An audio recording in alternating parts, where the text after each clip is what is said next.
ప్రభుత్వ వేదికల మీద ఫైనాన్స్ కమిషన్ లాంటి కాన్స్టిట్యూషనల్ బాడీని కూడా తప్పుదో పట్టించే విధంగా ఈ ముఖ్యమంత్రి గారు మాట్లాడడం ఇది చాలా దురదృష్టకరం, సిగ్గుచేటు కూడా.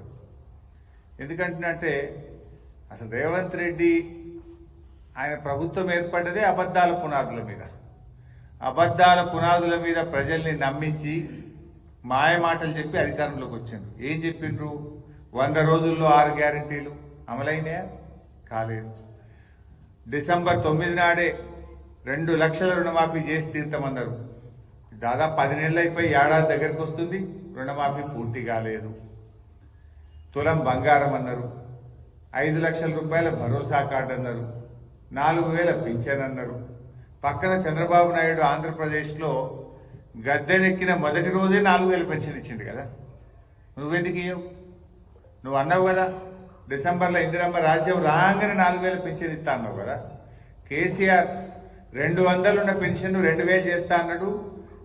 మొదటి నెలలోనే ముఖ్యమంత్రిగా పదవీ బాధ్యతలు చేపట్టిన మొదటి నెలలోనే కేసీఆర్ 2,000 ఇచ్చిండు.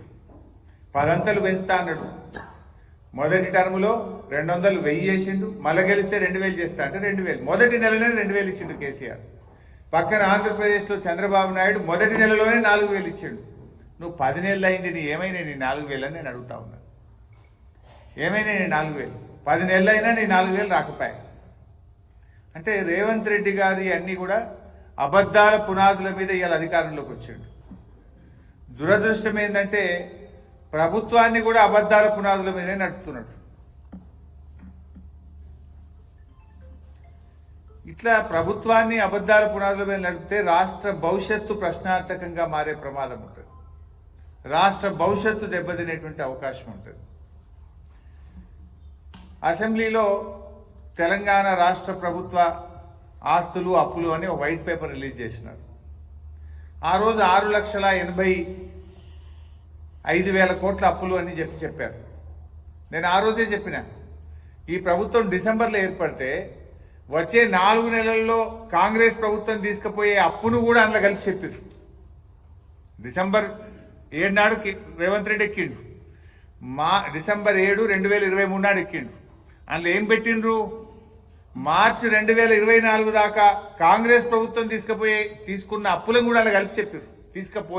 తీసుకోబోయే అప్పులు ఇంకా అప్పటికి తీసుకొని కూడా అలా కలిపేసారు పుణ్యాత్ములు. అంటే ఏదో ఒక రకంగా తమ చేతగానితనాన్ని, తమ ఫెయిల్యూర్స్ ను గత ప్రభుత్వం మీద నెట్టివేసి చేతులు దులుపుకోవాలని రేవంత్ రెడ్డి చూస్తున్నాడు. ఇడిచిపెట్టామా? ఎట్టి పరిస్థితుల్లో నేను ఇడిచిపెట్టాం. వాస్తవం ఏంది? యాక్చువల్గా నేను ఇక్కడ చెప్తలేను, అసెంబ్లీలోనే చెప్పిన.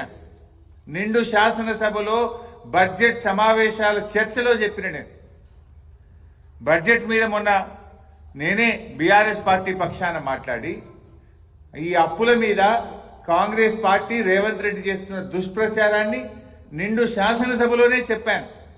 కానీ వాళ్ళకి బుద్ధి రాలే, సోయి రాలే. అదే అబద్ధాన్ని మళ్లీ మళ్లీ చెప్తున్నారు.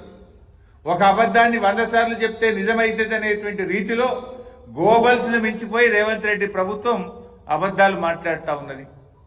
నేను అసెంబ్లీలో చెప్పిన, ఇక్కడ చెప్తలేను. రేవంత్ రెడ్డి అక్కడ కూర్చొని ఉండగా, ఆర్థిక మంత్రి భట్టి విక్రమార్క కూర్చొని ఉండగా శాసనసభలో వాళ్ళని కూర్చోబెట్టి చెప్పిన, తప్పుంటే ఇక్కడే చెప్పండి అని శాసనసభలోనే వాళ్ళని నిలదీసిన. ఆడనేమో అసెంబ్లీలో నోర్లు మూసుకున్నారు, బయట మాత్రం వేదికల మీద మళ్లీ అవే అబద్ధాలను ప్రచారం చేసే ప్రయత్నం చేస్తున్నారు. బీఆర్ఎస్ ప్రభుత్వం తీసుకున్నటువంటి అప్పు 6,85,000 కాదు, అది కేవలం 4,26,000 మాత్రమే అని చెప్పి చాలా స్పష్టంగా అసెంబ్లీలో నేను చెప్పడం జరిగింది. 4,26,000ను 6,85 చేసి చెప్తున్నారు. ఆ 4,26,000లో కూడా ఉదయ్ స్కీమ్ కేంద్ర ప్రభుత్వం బలవంతంగా డిస్కాంల అప్పులు రాష్ట్ర ప్రభుత్వం తీసుకోవాలని మెడ మీద కత్తి పెడితే తీసుకున్న 9,000 ఉన్నాయి ఆ 4,26,000లో. ఆ 4,26,000లో కరోనా వచ్చినప్పుడు 2 ఏళ్లు కేంద్ర ప్రభుత్వమే మీరు ఎక్కువ క్యాపిటల్ ఎక్స్పెండిచర్ చేయండి అని మన మీద బలవంతంగా ఒత్తిడి పెడితే 27,000 కోట్లు కరోనా సందర్భంగా చేసిన అప్పు కూడా ఈ 4,26,000లోనే ఉన్నది. ఇది కాకుండా రాష్ట్రానికి ఆర్థిక సంఘం నుంచి గ్రాంట్ గా రావాల్సినటువంటి 2459 కోట్లు కేంద్రం గ్రాంట్ గా ఇవ్వాల్సింది అప్పుగా ఇచ్చింది కూడా ఈ 426లోనే ఉంది.